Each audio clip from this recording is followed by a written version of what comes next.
अस्सलाम वालेकुम, I am Zoha Suhail, I am lecturer at Rashid medical college and clinical nutrition at Lahore polyclinic.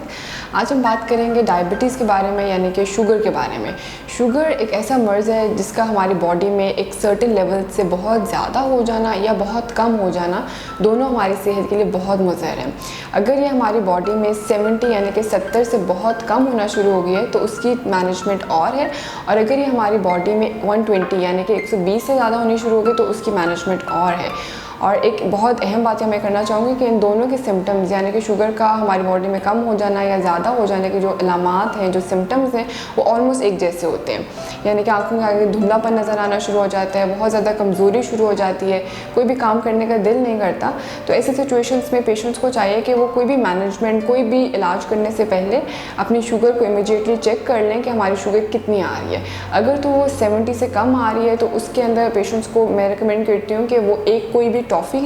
या 1 चम्मच शहद या आधा कप किसी भी फल का वो जूस उसको कंज्यूम कर सकते हैं, और उसके 15 मिनट बाद अपनी शुगर दोबारा चेक करें। अगर वो 70 से ज़्यादा होनी शुरू हो गई है तो बिल्कुल ठीक है, लेकिन अगर वो नहीं बढ़ रही तो दोबारा से अमल रिपीट करें, और जब तक शुगर ठीक नहीं हो जाती इसको जारी रखें। इसके अलावा अगर पेशेंट्स की फास्टिंग शुगर, यानी कि रात के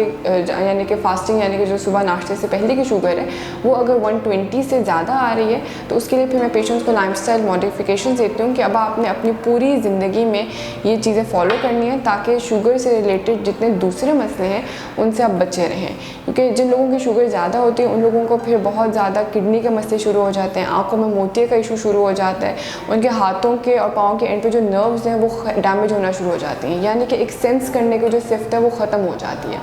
इसीलिए शुगर के पेशेंट्स को कहा जाता है कि जब आपके पाँव में ज़ख़म हो जाए तो उसकी बहुत ज़्यादा केयर किया करें,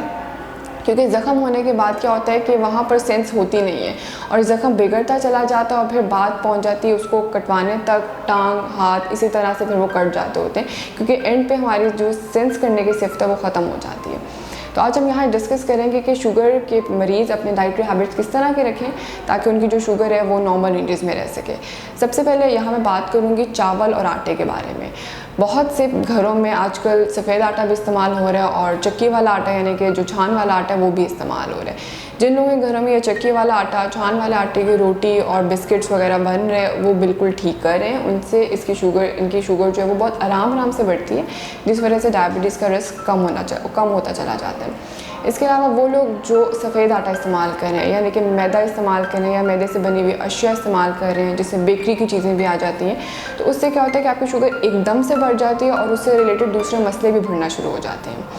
इसके अलावा बहुत से लोगों को चावल बहुत पसंद होते हैं, लेकिन शुगर पेशेंट्स को हम रिकमेंड करते हैं कि आप सफ़ेद चावल ना खाएं। इसके अलावा हमारे पास ब्राउन चावल आते हैं जिसके ऊपर हस्क लगा होता है, उनका रंग ब्राउन कलर का होता है और चावल का छिलका उनके ऊपर प्रेजेंट होता है। तो अगर आप वो खाना चाहते हैं तो वो हफ्ते में 2 से 3 बार अपने कंसल्टेंट की कंसल्टेशन के बाद उसको कंज्यूम कर सकते हैं। इसके अलावा अब यहाँ मैं कुछ ऐसे फल और सब्जियों का जिक्र ज़रूर करूँगी, क्योंकि शुगर पेशेंट्स को हम लोग मिड मॉर्निंग स्नैक यानी कि 10 से 11 बजे और शाम 4 से 5 बजे एक फल ज़रूर रिकमेंड करते हैं, क्योंकि उसको खाने से उनकी शुगर जो है वो नॉर्मल रेंजेस में रहती है।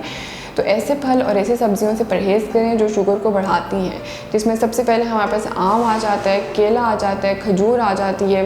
इसके अलावा हमारे पास सब्जियों में आलू आ जाते हैं, मटर आ जाते हैं। तो ऐसे फलों और सब्जियों से परहेज़ करें, और बाकी जितनी सब्जियां हैं जैसे कि हरे पत्तों वाली सब्जियां या हरी सब्जियां हैं उनको अपनी खुराक में शामिल करें। और फलों में आप लोग सेब इस्तेमाल कर सकते हैं, आड़ू इस्तेमाल कर सकते हैं, लेकिन ये कितना इस्तेमाल करना है ये आप अपने कंसल्टेंट की कंसल्टेशन के बाद ही अपनी खुराक में शामिल करें।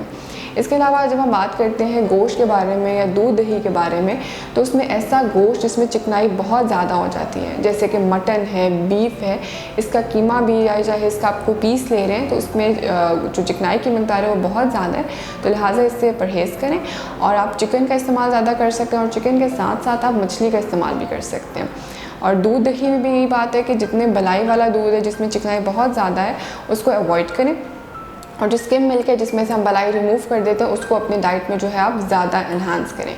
इसके अलावा जब हम लोग चिकनाई की तरफ आ जाते हैं, चिकनाई में हमारे पास 2 किस्म की चिकनाई आ जाती है, एक वो जो हमारे रूम टेम्परेचर पे जमी होती है और एक जो रूम टेम्परेचर के ऊपर बिल्कुल पानी की तरह होती है। जमी हुई में हमारे पास घी, मक्खन आ जाते हैं, और जो हमारे पास पानी की तरह होते हैं उसमें कैनोला ऑयल आ सकता है, सरसों का तेल, जैतून का तेल। तो जो रूम टेम्परेचर पे पानी की तरह होते हैं वो हमारी बॉडी के लिए बहुत अच्छे हैं, और डायबिटिक पेशेंट्स को अपनी डाइट में ऐसे ही ऑयल्स को इस्तेमाल करना चाहिए। और जो रूम टेम्परेचर पे जमे हुए हैं उनको अवॉइड करना चाहिए, क्योंकि वो हमारी बॉडी में जाकर जम जाएगा, जिसकी वजह से डायबिटीज़ का जो रिस्क है वो और बढ़ता चला जाएगा। तो अगर आप लोगों ने कोई चीज़ जैसे हांडी बनानी है उसमें आप लोग कैनोला ऑयल इस्तेमाल कर सकते हैं। किसी चीज़ को फ्राई करना तो उसके लिए सरसों का तेल बहुत बेस्ट है, लेकिन इंपॉर्टेंट ये है कि एक दफ़ा फ्राई करके उसको बिल्कुल फेंक दिया जाए, उसको बार बार फ्राइंग के लिए नहीं यूज़ किया जाए, क्योंकि अगर आप एक ही ऑयल को बार बार फ्राई करेंगे तो वो बिल्कुल हमारी सेहत के लिए ख़राब है, डायबिटीज़ को और बढ़ाएगा। इसके साथ साथ जैतून के तेल के हमारे पास 2 किस्में आती हैं, एक वो जो हम सैलड्स पर डालकर खा सकते हैं या आप पी भी सकते हैं वैसे भी, और एक वो जिससे हम खाना पका सकते हैं। तो आप इन दोनों किस्मों को बिल्कुल इस्तेमाल कर सकते हैं। इसके अलावा हम लोग फ़िज़िकल एक्टिविटी डायबिटिक पेशेंट्स के लिए बहुत इंपॉर्टेंट है, लेकिन मैंने बहुत सी ऐसी लाइफ एग्जांपल्स देखी हैं कि जो पेशेंट्स इंसुलिन ले रहे होते हैं वो ऐसा करते हैं कि सुबह इंसुलिन लगाते हैं और वॉक के ऊपर चले जाते हैं, और ऐसा बहुत से केसेस में ऐसा होता है कि इंसुलिन लगा के वो वॉक पे चले जाते हैं, जिस वजह से उनको फॉलेज का अटैक होना शुरू हो जाता है। तो अपने डेली एक्टिविटी में जब आपने फ़िज़िकल एक्टिविटी डालनी है तो उसको बिल्कुल कितने वक्त के लिए करनी है, किस वक्त करनी है और कब तक के लिए करनी है, ये बिल्कुल अपने कंसल्टेंट की कंसल्टेशन के बाद करें, क्योंकि कुछ पेशेंट्स इंसुलिन के ऊपर होते हैं, कुछ मेडिसिन ले रहे होते हैं। तो जब इन दोनों चीज़ों को आप लोग मैनेज करके चलेंगे तो आपके जो शुगर लेवल्स हैं वो नॉर्मल रेंजेस में आना शुरू हो जाएंगे। इसके अलावा मैं अपने पेशेंट्स को रोज़ रात में बेड टाइम स्नैक रिकमेंड करती हूँ, जिसमें आप 1 गिलास नीम गर्म दूध इस्तेमाल कर सकते हैं, और उसमें दालचीनी भी आप डाल सकते हैं, क्योंकि दालचीनी एक ऐसी हर्ब है कि जो हमारी शुगर को कम करने में हेल्प आउट करती है। लेकिन बहुत से पेशेंट्स कहते हैं कि हम लोगों को दूध खाली पसंद है, हम उसमें दालचीनी डालकर नहीं कंज्यूम कर सकते। तो आप बेशक सुबह निहार मुँह 1 गिलास पानी में आप ½ टीस्पून आधी चम्मच दालचीनी डालकर कंज्यूम कर सकते हैं, क्योंकि दालचीनी शुगर को कम करने में बहुत अच्छा रोल प्ले करती है। अगर डायबिटीज़ रिलेटेड आप कुछ भी क्वेश्चंस पूछना चाहते हैं किसी भी फल के मुताल्लिक, किसी भी सब्ज़ी के मुताल्लिक, तो आप कमेंट सेक्शन में जाकर इस बारे में ज़रूर पूछ सकते हैं।